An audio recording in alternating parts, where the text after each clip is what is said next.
for all of us. It's about predicting where the consumer is going and getting half of it right. One of the things we want to do is create ads that don't suck. Embracing change creates great possibility. I'm Alan Hart, and this is Marketing Today. Today on the show, I've got Richard Sanderson. He leads Spencer Stuart's Marketing, Sales, and Communications Officer practice. Richard and I talk about his path to becoming an executive recruiter, which actually started pretty early in his career after stints with consulting companies as well. Then we double down on Spencer Stuart's latest annual CMO Tenure study. We talk about the study itself, the methodology, how that's changed over time to include now the Fortune 500. We talk about the latest on tenure for CMOs, which stands at 4.2 years. And should we be concerned about that? How does it compare to the C-suite overall? We talk about whether it's a good time for first-time CMOs or internal promotions. We look at the representation of women in the CMO ranks today, as well as those from historically underrepresented racial and ethnic groups. And we end with a conversation on the state of marketing in the CMO role, which is evolving, changing, and there's a lot of puts and takes in the world today. That and much more with my conversation with Richard Sanderson.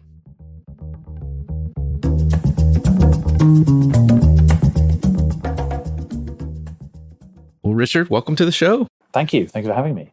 Yeah, I'm excited to talk all things CMO tenure. It's a very hot topic, as you know. But before we get into the business side, I thought you just returned from a trip abroad, I believe, and it's your second round of what you call stag do's. We would call, I guess, bachelor parties. How'd it go? We're not spring chickens anymore. So. No, well, that's really the point there, isn't it, Alan? Which is we're of the age now where some of the first rounds of marriages have unfortunately dissolved, but from that sometimes spring second marriages and second bachelor parties or stag do's, and that's what I've just come back from. This is an old friend of mine who I've known since university, so since about 18 years old. Wow, and nice. He's getting married again this August for a second time. And so I went back for his stag do this weekend back in the United Kingdom. So it was great to be there. I love it. I love it. Not to say that what you were doing was in any way debauchery, but for whatever reason, oddly enough, yesterday there was on a YouTube TV, I was watching a marathon of The Hangover. So like Hangover 2, Hangover 3. I didn't even realize there was a third one. So I'll just leave it there. But Alan, it was nothing like that. I mean, this just tells you how much we've aged. The first time round, I must admit, there was various nighttime entertainments that took place in Edinburgh, if I remember correctly. This time round, I've just come back from a long weekend of fishing, croquet, and golf. That tells you how my life has changed. Yeah, no, it's good though. It's good though. I mean, and I almost feel like even some of my younger friends, much younger than us, it feels like there's been a little bit of a shift, not entirely. Like there's still some craziness that happens around bachelor parties, etc. But there's definitely a trend towards more experiential things like you're talking about. So right. Maybe we've gotten wiser as generations have progressed. But anyway, I digress. Well, let's talk about you. You are leading at Spencer Stuart, the Marketing, Sales, and Communications Officer practice. And it's always fascinating to me to understand like how people got their start in their career. Like, you know, where did you start the real world of working, and how did you end up as an executive recruiter? Yeah, well, thank you for asking the question, because it is an interesting one in the sense that I think very few people wake up in the morning and go, gosh, I want to be a headhunter. I don't think that's typically a career path, or the career guidance counselors at schools aren't really set up with this as a career path in mind. So it is a little bit unusual. This actually has come about through a couple of different episodes or chapters. The first episode for me actually started very early on. I started as a summer intern in London in 1997 for another executive search firm called Russell Reynolds Associates. I remember there was an advertisement. This is the day there actually used to be physical job boards, career centers you would go and visit, and they would physically post postcards on the wall that advertised this role. I had not heard of Russell Reynolds. I had not heard or had really any understanding of executive search, but it struck me as unusual and different. And I think I've always been attracted to things that are out of the ordinary or trying to be a little bit different. So I explored this one. I remember went down to London, got the job, was there as a summer intern. And at the end of it, they said, look, when you graduate, if you want to come back full time, we'd love to have you. And so following the path of least resistance, I said, absolutely, let's do it. So I fell into this through a summer internship. I ended up working for about 5 years for Russell Reynolds originally in London. I made a transfer to the Boston office a few years into that. I met my now wife shortly after arriving in Boston. We moved to Chicago in 2003. I left the world of executive search at that point when we both made a transition. I went to business school at that point for 2 years. We were actually not married. Despite what you hear in various places, you can't just turn up in this country without a visa. So I was a student for 2 years. We actually got married in between. Green card came through shortly thereafter, and then followed the very traditional post-business school career path. In my case, I joined a management consulting firm called Booz Allen Hamilton. Since then, the company has split itself up, divested part of it, and the remaining consulting business has been acquired by PwC. I left the firm in about 2010 and was actually recruited back to Russell Reynolds Associates. So I rejoined them almost like a boomerang in 2010 and then moved over to Spencer Stuart in 2018. So this has come about in two different chapters of life, but this is now the dominant feature of my own career path. Yeah. Well, and executive recruiting, to your earlier point, it's not something that many people understand completely. I mean, it's similar to consulting in that respect. I don't know that we wake up, as kids and go, I want to be a headhunter or executive recruiter or a consultant.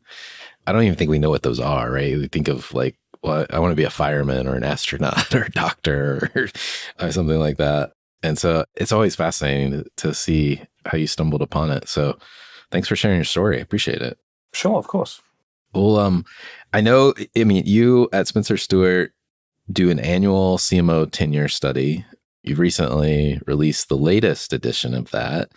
And I thought maybe we could just first talk about what exactly is the tenure report, and then we can get into some of the insights. Yes. So for 22 years now, and this was started by a colleague of mine called Greg Welch, who's very much the godfather of the marketing officer executive search space, we have been publishing, as you said, it's the clue is on the title here, Alan, a tenure study where we are looking at what is the average tenure of marketing leaders in their role. I think this stems back to, for a couple of decades, perhaps longer now, there has been a perception, for better or for worse, that marketing leaders frequently turn over in their role, that there's something of a revolving door to the role. And our goal was to explore, number one, is that true? If it is, or if it is not, why is that the case? And then thirdly, what are some of the features we could learn of it? And more importantly, how does it compare to other leadership roles? Is there actually something unique about the chief marketing officer role that stands it apart from other roles? And one lens to look at that is through tenure. So we've been doing this now for about 22, I think this is the 22nd year of us doing this. So it's now quite a long data set. And we've developed, I think, quite an informed point of view that we publish once a year. And you're referring to the study we've just published in the last couple of months or so about this year's tenure study. I love it. And I think at some point in the past, you guys changed a little bit of the methodology, not to get into sausage making, but I think originally you were looking at something like the top 100 advertisers, yes. And now you're looking at the entire Fortune 500, which is a much more sizable sample. Yeah, that's right. So we have evolved the methodology. I think we did this about 4 years ago, really to try and make it more robust. You are right. Originally, the data set was based on the top 100 marketing advertisers as defined by advertising age. So they once a year they publish a list of the largest spenders by measured media, and you won't be surprised. Therefore, it skews overwhelmingly into consumer-based brands, those that are spending a lot on marketing. That obviously is not fully representative of all the segments and industries in our economy. And so a few years ago, we actually switched to the Fortune 500. So this is now a data set that is, number one, 5 times the size. It has 500 data points as opposed to 100 data points. It is ranked by revenue, so it does skew into large cap businesses, but it also does touch upon all industries. It's not just dominated by consumer anymore. It covers everything from Fortune 1, which happens to be Walmart, but there's also other industrial, oil and gas, financial services companies that also make up that list, down to the Fortune number 500 as well. So it's a much broader spread and look that covers industrial, consumer, healthcare, financial services, technology, and the other major sectors. And it does give us a much larger data set. We did run the surveys for a few years side by side just to ensure there was some consistency, but essentially the pattern hasn't changed. But I think we feel a lot more confident about the size and the stability of the data set. Love it. Love it. Well, what is the latest on tenure? Okay, so here's the punchline. The average tenure of a chief marketing officer is about 4.2 years. That has not changed, candidly, that much from the previous year. So we have reached some stability. I would say there is some notable stability that has been built in now into the role. It's about 4.2 years. Okay, so what am I supposed to make of that number? Because I think it does much better when it's compared to other C-suite leaders to know, is there something unusual or abnormal about the role? And this is the benefit of conducting this tenure study across all industries. The average tenure across all C-suite executives is 4.6 years. So here we have the marketing leader about 4.2. The average tenure of C-suite executives is about 4.6. It's not that different. Yes, it's slightly below average, but if people are of the view that somehow the chief marketing officer is the one that gets thrown under the bus more often, or there's a much faster revolving door for marketing leaders compared to other functional leaders, we don't find the data actually supports that. Indeed, there are other roles that have even shorter tenure. The chief sustainability officer at 3.7 years, a chief operating officer at 3.1 years. On the other hand, there are roles, the general counsel, the chief legal officer, that has very long tenure at about 6.1 years. And right now, just so you know, the average tenure of a chief executive officer is about 7 years. But across the C-suite, the average is 4.6. The marketing leader is about 4.2, slightly below average, but not particularly concerningly so. Yeah, I mean, you're talking about just a handful of months, like 4 to 5 months or so, something like that difference, which isn't a ton of time. No, I mean, it's basically less than 10%. Yes. Yeah, exactly. I think it's interesting to hear that, because I think it tends to be misunderstood and maybe written about in deceiving ways, that the tenure is so short. And I think maybe you could say 4.2 years is short for sure, but like if it's on par with the rest of the C-suite, there's nothing really to argue about. Well, yeah, and the point I would make goes even further. We somehow assume that long tenure is good and short tenure is bad. And we've also, when we look at the data, we've tried to dispel that myth as well. Sometimes short tenure is a good thing, and it's for perhaps counterintuitive reasons. Here's why. When we looked at exiting chief marketing officers from the period 2019 through to 2023, so it covered the pandemic, pre-pandemic, post-pandemic, and we looked at, what happens to chief marketing officers after they've been in this role, after they've experienced this position change or this tenure event, what happens to them? I think there's an assumption that somehow marketing leaders have failed or are fired. And that's really not the case at all. Indeed, when we track what happened to those, it's something like close to 70% of exiting marketing leaders are going on to what I bluntly call a bigger or a better role. What that means is they are either being internally promoted to a more senior role, or they may be being recruited into a similar role at a larger company, for example. And so this assumption that short tenure is somehow a sign of failure is simply not true. in many cases, short tenure is actually a reflection that marketing leaders in many instances are being identified for further onward development in their career. Now, when we've broken that out even further, yes, there are some noticeable differences. For example, what I mean by that is the tenure of marketing leaders in what are broadly called B2B versus B2C. The average tenure for marketing leaders in B2C businesses is low. It's about 4.0 years versus B2B at about 4.5. And we are seeing some differences across industry. But again, I think that speaks to the trend that we are seeing, which is marketing leaders, particularly in consumer-orientated businesses, where they may also be on the path, they may overtly have had some P&L or business unit or category leadership experience. That experience as marketing leader is actually being used as onward development into a more senior role as president or some other elevated role. And we see that more in B2C versus B2B, where we see marketing leaders are more likely to have P&L responsibility for parts of their business. And hence, again, short tenure here, I actually think, is a sign of success. And we've actually got the data to prove it. Yes, it is true that, just doing the math here, if 70% do go onto bigger and better roles, it does mean that 30% are leaving, but it's a combination of those that are genuinely retiring and versus those that may potentially be leaving for performance reasons and setting up their own business or moving to a different type of role. I have been at pains to try and dispel the myth that short tenure is somehow a bad thing. In fact, I'm increasingly of the view that short tenure, particularly if you're a marketing leader in a consumer business, is actually a good thing and is demonstrated evidence that you are being groomed and developed and have potential to move into more senior roles. So even breaking down perhaps these stereotypes of short tenure is bad, long tenure is good, has been an important part of the work and the insight we're trying to develop from this content.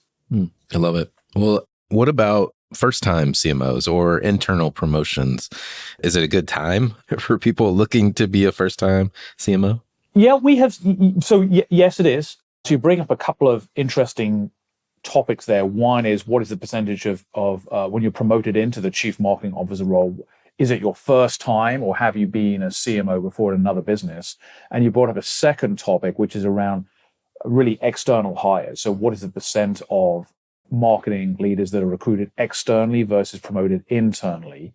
I'll start with the second one first, because that's where I think it's actually the data has become really quite interesting over the last few years.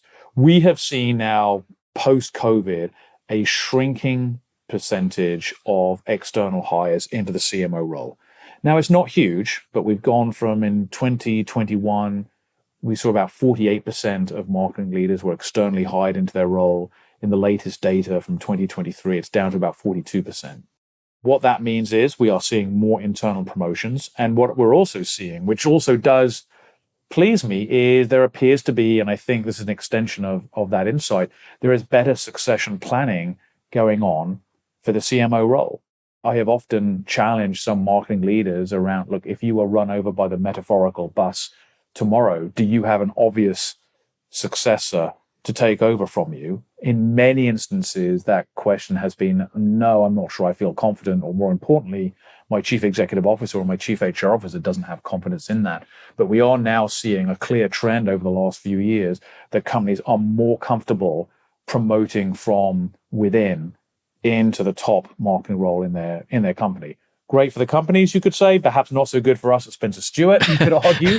But that's not important. Right. The other bit you spoke about is percentage of first-time hires. Now, we have seen a big spike there as well. Where companies are hiring from the outside, we are seeing it's getting close now, 50% of them, this will be their first time at the CMO rodeo. Now, don't forget, this data is based on Fortune 500. So these are some of the largest companies. So to me, it's not shocking that 50% of incoming externally hired marketing leaders may have had experience in being a CMO before somewhere else. But this comes back to my point I was making around short tenure, which is when CMOs leave their role, it's often to go on to bigger or better opportunities.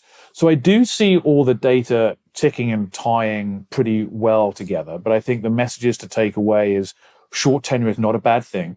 Companies are becoming increasingly effective at succession planning, but still a good 40 or so percent of CMOs are externally hired. And over half of those external hires, it is their first time being a CMO. So we are recruiting very talented number twos to become number ones somewhere else. Those are some of the key trends that we're seeing in the data. No, I love it. I love it. And I really like the internal grooming that's happening, or at least the giving those folks a shot. Because I think it was probably around the same time of one of those stats, the 2018-ish timeframe. I did a research study for the CMO Club, and we found something similar. Like you said, the proverbial question, if you were to get hit by a bus, how many of you have somebody that could step into the CMO role? And at that time, the stat was 60%. It was over 60%. I want to say it was like 62, 64. But they said, no, I have no one that can. So Right. that's a phenomenal shift. Right. Which is awesome. I agree. I'd also say, Alan, the devil is in the detail. And what I mean here, if you click the next level down on the data, there is actually some meaningful and fairly substantial differences across industries. And so, I mean, just to illustrate the point here, we spoke about external hires. The average is, somewhere around 42% of external hires. That varies a lot, though. In financial services, 52% of CMOs are external hires versus in industrial categories, it's only 31%. I think for financial services, what I'm seeing is there's been an increasing level of sophistication, more strategic and commercial impact that marketing is having in financial services. And I think they have found that, historically, I mean this in the nicest way, but financial services wasn't always the place that the best marketing talent went to at the outset of their career. And they have been effectively net importers of marketing talent. And we can see that where most financial services hires into CMO are coming from outside of their own company. Interestingly, as I said, the polar opposite end is industrial. This is one of the lowest, at about only 31% of hires are made from outside. And part of me is wondering, is this just a reflection, and I think we have to be honest here about it, that sometimes the marketing leadership role just does not have as much impact in certain industries. The role is not designed equally in all places. And in some cases, possibly more B2B industrial, marketing serves more as a support role to other parts of the businesses, particularly sales, for example. Whereas in other parts of the businesses, financial services would be a good example of this, where increasingly, marketers do have a direct impact on revenue, particularly through direct to consumer. I mean, a great example, I think, would be credit cards. The role that marketers play in terms of driving acquisition, retention, loyalty, cross-sell is very significant in driving the top and bottom lines of credit card related businesses, and hence the desire to truly find best-in-class marketers, which often our data would say in the majority of cases are coming from outside of their own company. So this is where we can't treat all marketing leaders the same way. There are significantly different trends and observations across industries, financial services and industrial being two really quite obvious different industries, how they're treating marketing right now. Yeah, no, I agree with you. It's super interesting. And I agree with the trend of FSI that, historically, not to be critical, but historically, you're right. Like it hasn't been the shining place to go find marketing talent in industry. Right. But I think it is important to say how much that has changed. I think that view was true, let's say, 20 years ago. Yeah. But today, when you look at what's happening in, say, insurance, right, there is some of the most progressive marketing taking place in insurance businesses today. And not only that, they're also amongst the largest marketing spenders as well. I mean, it's hard to turn on any form of media without seeing either the Geico Lizard or the Allstate Mayhem or Flow from Progressive. They have become very, very significant marketers. And that is a big shift I think we've seen in the 20 years that, you and I think both been in this marketing industry, just around the pivot and emphasis that marketing has made in some of these industries. I think financial services being the most notable. Yeah, no, I 100% agree. And I think I might give you one more hypothesis for industrials, because I think this applied historically in financial services, but I think is the complexity and technical aspects of it went away and it became more consumerized products, if you will, like things that everyone understands.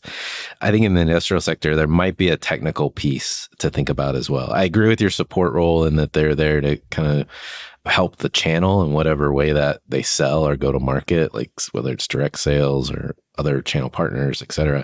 But I think there's a complexity and a reliance on deep industry knowledge to sell a technical buyer sometimes. Yep. That probably plays a role. Well, yeah. And if we're going to go down this path, it's probably important to point out a few other things as well, which is how marketing is structured and what is within the scope of a marketing leader. In technology related businesses, for example, product marketing can often be outside of the domain of the marketing leader. I think that's important to know. And there are other aspects of just how the role is constructed.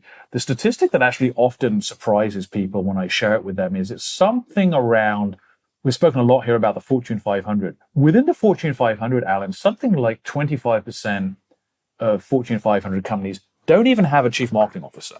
Right. Which is always a bit of a, people go, oh, really? I think there's an assumption that every company has a chief marketing officer. No, they don't. I mean, a quarter of companies don't have it. That is unusual. Obviously, every company has a chief executive officer. I think every company has a chief financial officer.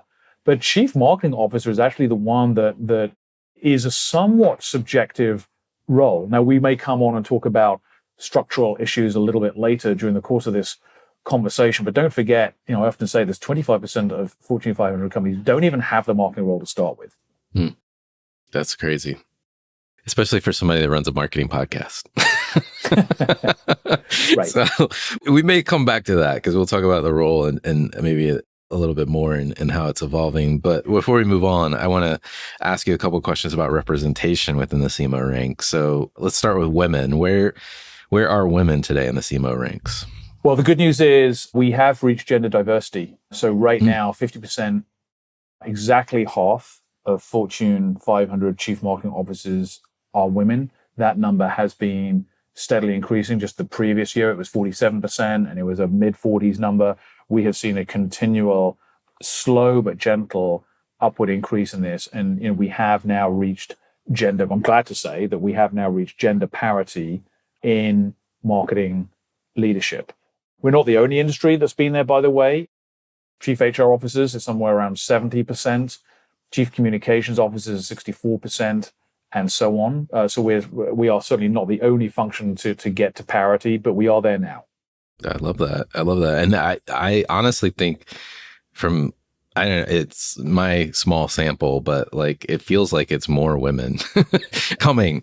So I could see that going much higher than 50% in the future years. So I think so. I mean, particularly when you think about that 50% measure, it includes not just recent appointments, but incumbents, some of whom have been in the role for a long time.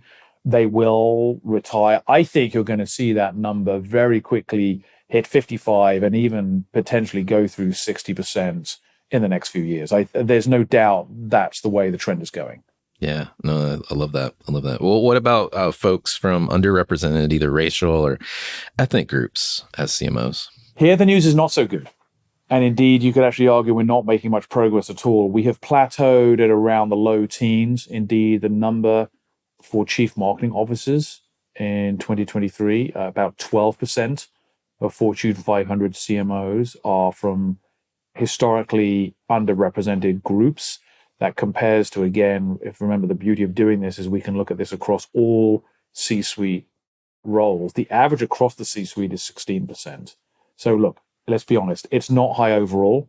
It doesn't reflect where I think this country is right now in terms of ethnic makeup. And even the marketing officer role itself is even behind the overall C-suite average. And indeed, there was even a slight decline last year.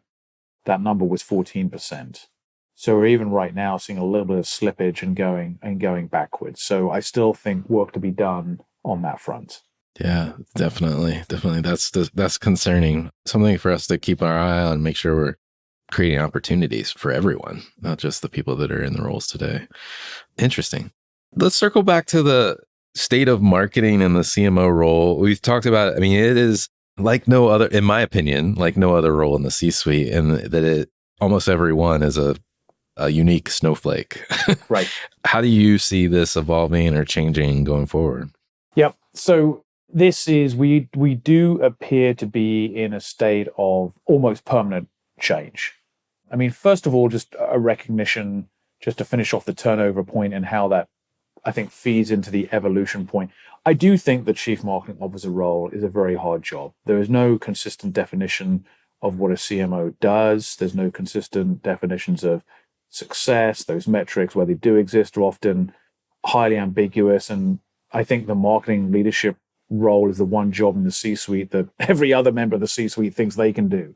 I don't think everyone else pretends to have a point of view on, accounting or perhaps aspects of IT, but everyone seems to have a point of view on advertising or branding or other sorts of marketing activities. So it is a really tough job. I think the trend that we have seen and what I have been asked about and has been most visible in the last year has been around either role elimination, role evolution, or in some cases, increasingly, there's been a lot of conversations about role structure. In other words, what is centralized, what is decentralized, or what is done in a hybrid fashion. So in other words, what is the scope and mandate of the role? The elimination discussion, there are some questions around, is there some existential threat to the marketing role? I think a lot of this came about when at the end of last year, there were a number of high-profile role eliminations that all occurred in the same month. Walgreens, UPS, Etsy, Comcast. This was, I think, December of last year. All announced the role was being eliminated.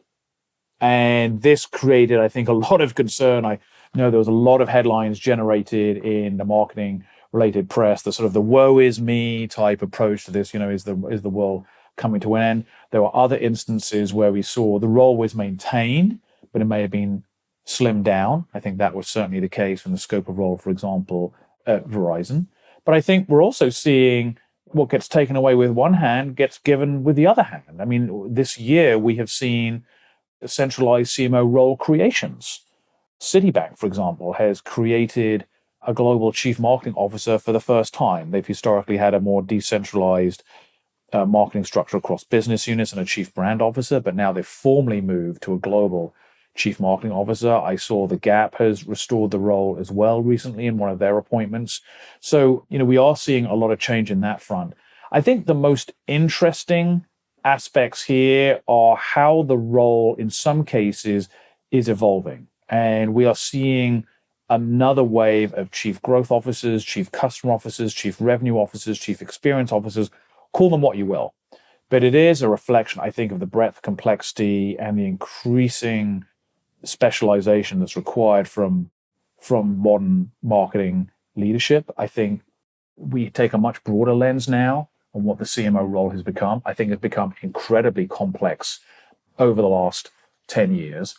And we're also not talking a lot about this evolution or the upgrade of the role that is taking place in other industries or areas that typically fly a little bit below the radar. So specifically, my couple of examples there, Alan, would be what is happening in middle market, often private equity-backed businesses, where they do see the importance of transforming and upgrading the role from a quote-unquote traditional upper funnel only marketing communications role to a more modern marketing role that is a critical lever to driving growth and value creation and full ownership of the purchase funnel. We're also seeing industries, and I'm going to specifically cite healthcare here, particularly healthcare providers, that have been, in my opinion, somewhat historical laggards in adopting marketing, but now realize it's going to be really quite important and crucial to their long-term commercial viability, and even see parallels in their business models, say for hospitals, to hospitality or hotels, and asking us to recruit CMOs of that ilk. I mean, at the end of the day, and I'm really going to oversimplify this, but both hospitals and hotels, you've got to put heads in beds. I mean, that is, I don't think anyone would say it as bluntly as I'm saying it right now, but that is fundamentally, I think, ultimately the goal of marketing leaders. So we're seeing significant upgrade and evolution and expansion of the role in industries like healthcare. So that is what's not being talked about. So on the one hand, yes, these high profile role eliminations command the headlines, but what we are seeing and some of the mandates we are executing are the ones that aren't being spoken about. And that is a much greater volume, I think, versus, say, role eliminations. Yeah. No, it's fascinating because there are so many puts and takes. It's hard to keep track of. We need somebody. Maybe I need to do this on the side, but we need somebody to track the business cycles of these companies and the presence or lack thereof of the role. And maybe there's an investment opportunity. I'm just saying, maybe there's an investment opportunity. Yeah, there could be. I mean, I think what's been most fascinating to me has been it's so hard to just give a broad angle on this. You've almost got to go industry by industry. So, for example, in retail, the rise of the chief customer officer has been most evident. And I think when we last looked at the data, somewhere around half of retailers of scale have now moved to a chief customer officer structure. Now, a cynic could argue it's simply marketing plus, and there may be some truth to that. But again, there is remarkable inconsistency in how these roles are defined. I have yet to see 2 job specifications or 2 job descriptions for a chief customer officer in retail look the same. In other industries, in leisure and hospitality, for example, the movement towards chief commercial officer has become very common. That is essentially the fusion of sales and marketing. And again, whether a chief marketing officer exists underneath a chief commercial officer is up for discussion. I mean, just most recently, this was just last month, April, Wyndham announced they're eliminating the chief marketing officer role, and they are moving to a chief commercial officer structure where all the legacy marketing capabilities will now report into a chief commercial officer structure. So we're seeing that as well. I'd also say, though, we're also seeing the unwind in some instances. I mean, 2 very large, just back to retail, 2 very large retailers have unwound their experiment of chief customer officer. Walmart had one briefly. Best Buy had one briefly. They've both eliminated the role and moved back to a chief marketing officer structure. So the skeptic here could say, Alan, this is a pendulum that goes back and forth and back and forth on this role structure and evolution. There's another big discussion around what is centralized, what is decentralized. So what is done, for example, in the center of excellence model, what decision rights, budgetary rights, or other responsibilities are pushed out to business units or regions. And again, I see the pendulum go back and forth on that. You will see the same companies sometimes change their point of view on marketing leadership based on where their strategy is, or even based on a new CEO appointment that wants to take the company in a new direction. We saw that most recently at Starbucks. A new CEO there, they have eliminated the chief marketing officer role. Now, again, it doesn't mean that the former incumbent was a failure. In fact, quite the opposite. Brady Brewer, who was in that role, has taken on the role of CEO of Starbucks' international business. Right. And they've moved to regional marketing leaders. Does that mean that because they've eliminated the enterprise marketing leadership role, that somehow marketing is not important? No, it doesn't mean that at all. It simply means they have aligned their structure to their strategy and how their P&L flows, and the marketing has organized itself to reflect that. So again, these headlines about woe is me, CMO role is being eliminated, I think sometimes misses the point. Yeah. I think that's the simplest explanation. Yes. I might add, sometimes we're just wrong. We're just wrong. Well, here's what's happening. I mean, the trouble is where you do make big structural changes like this, the reality is, unfortunately, there is some collateral damage along the way. And what I mean by that is, look, some people are impacted by structural changes. There may be reductions in force. There may be layoffs. There may be eliminations. It's not easy. It's obviously, when someone loses their job or their role is just eliminated, it has a personal impact. So these decisions are never made easily. There is some cost to this. This is not done in isolation or in a vacuum. But when you take this more sort of longitudinal lens on this, you do see this go back and forth. And the point is, marketing isn't going away, but how it manifests itself and how it organizes itself does increasingly look very different company by company and is unique. I would imagine there are a few other functional areas that have gone through perhaps as much structural and organizational change as marketing. I would challenge, again, I'm not an expert in this area, but I would say chief financial officers, on the other hand, have had a reasonable amount of stability in their organization structures. When I look at org charts for CFOs, they nearly always have a head of treasury, a head of tax, a head of audit, a head of FP&A. There's a lot of, and there's remarkable consistency in other functional org structures, whereas in marketing, I don't think I've seen two org charts that look the same. No, I would agree. I would agree with that as well. Well, it's fascinating and highly complex, and I think we've demonstrated very nuanced what's going on with CMOs. Anyway, it's been fascinating, and I'm so thankful that you guys are out there studying this in particular for so long. 22 years now been at this. So thank you for continuing to chart those data points. I appreciate it. Of course. Well, one of the things we love to do is to get to know you a little bit better and go behind the topics, if you will.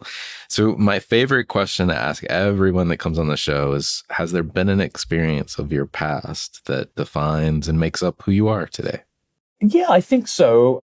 So, Alan, as you can probably tell from my accent, I'm an immigrant. Right. Okay, I'm just an immigrant from the United Kingdom. I haven't led the journey that others have led. But right.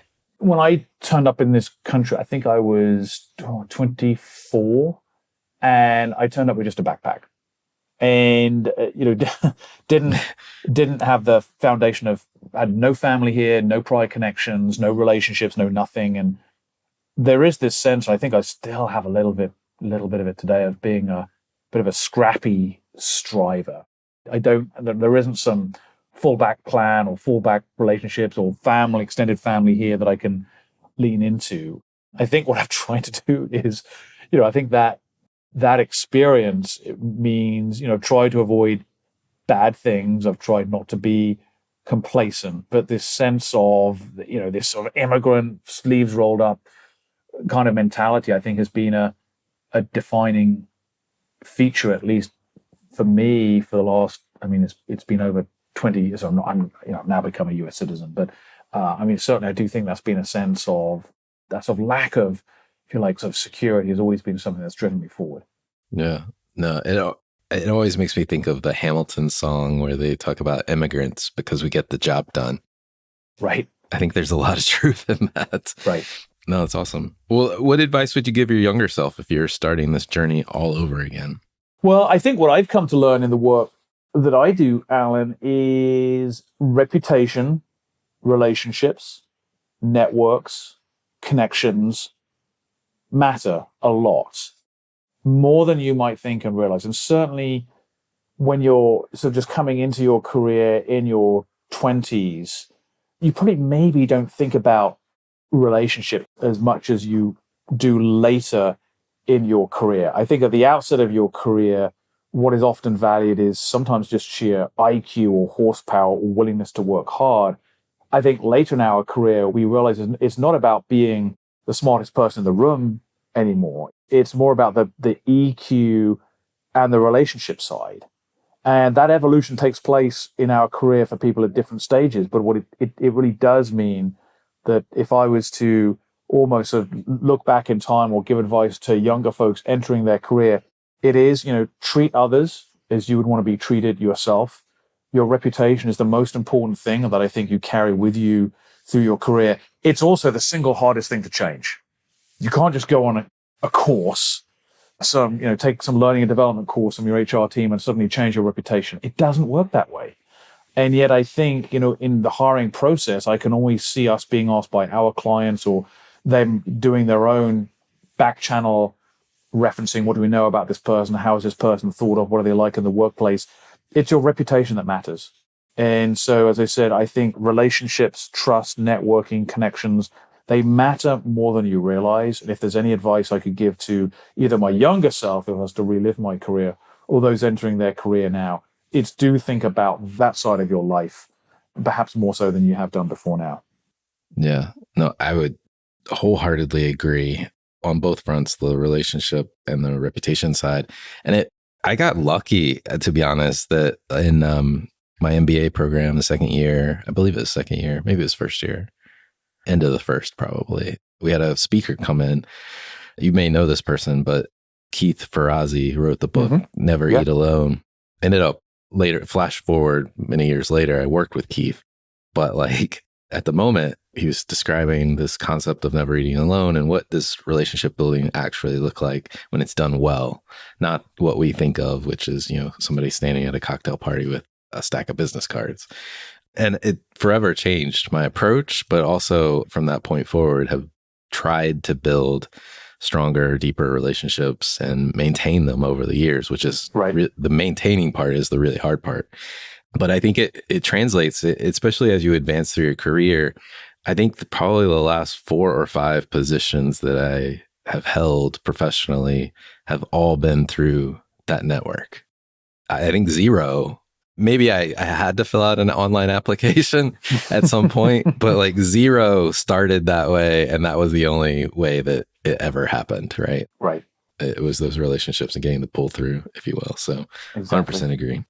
Well, I'm curious, is there a topic you think marketers need to be learning more about, or maybe something you're just trying to learn more about yourself?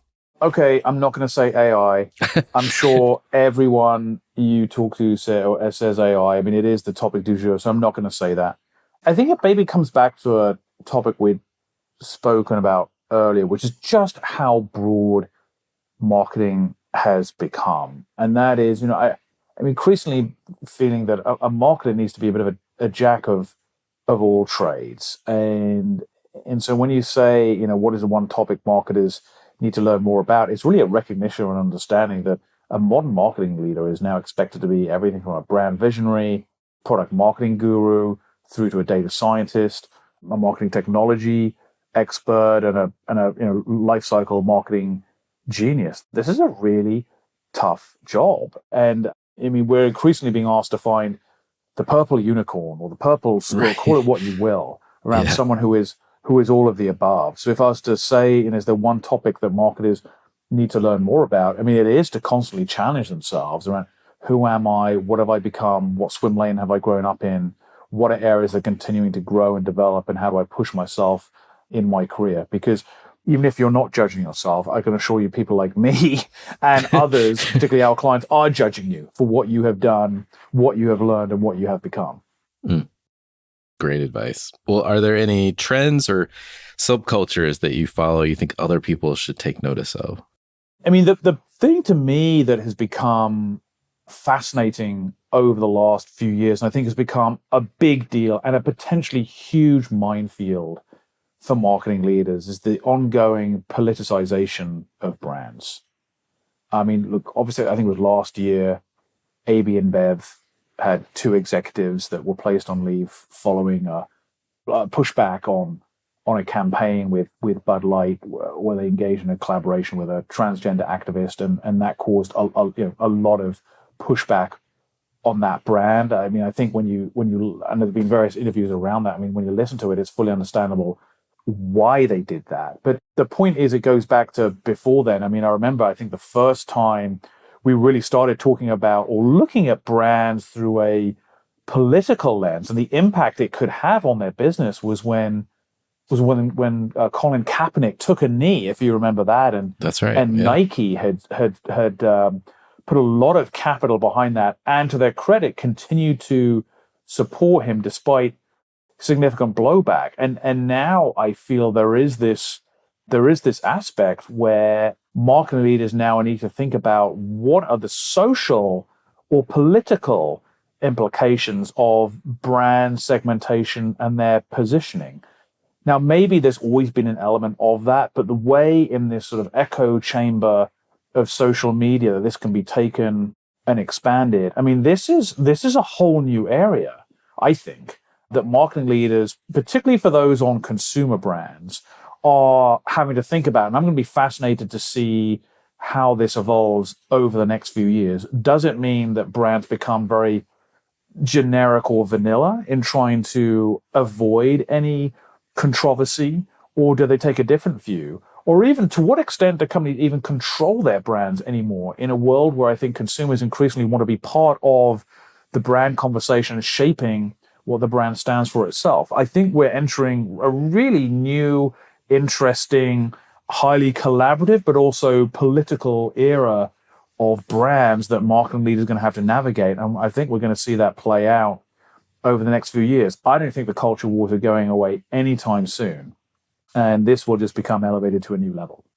Awesome. Well, Richard, I mean, I feel like I'm a librarian today. I've got another book recommendation, which is Marketing in the Era of Fake News by Peter Horst, who's a friend of mine. And I think he has some great frameworks for people to think about if they're considering playing in the activist space with their brand or pushing into a direction that may be a little bit uncomfortable for the brand. He's got some great frameworks and case studies, if you will, to think about. I might add one more because it's been a while since I read his book, but this notion of making sure that your actual core consumers overlap with where you would want to push that brand as well. I think that's been where people have gotten into trouble in recent history. I think it's so easy to do. You're talking to the ad agency, you're in your strategy planning sessions. I think a lot of corporate environments tend to be pretty progressive environments, largely speaking, versus the population overall. And you can kind of get into the snowball effect from time to time. And we need to make sure we're keeping the core consumer at the heart of those decisions as well. So, but it's been fantastic talking to you, Richard. And thank you for sharing all your insights on where CMO roles are going and what you're thinking about at this point in time. And just thank you so much for coming on the show. Thank you for having me, Alan. It's been great to be here. Hi, it's Alan again. Marketing Today was created and produced by me with post-production support from Sam Robertson. If you're new to Marketing Today, please feel free to write us a review on iTunes or your favorite listening platform. Don't forget to subscribe on marketingtodaypodcast.com. Tell your friends and colleagues about the show. I love hearing from listeners. You can contact me at marketingtodaypodcast.com. There you'll also find complete show notes and links to what was discussed in the episode today, and you can search our archives. I'm Alan Hart, and this is Marketing Today.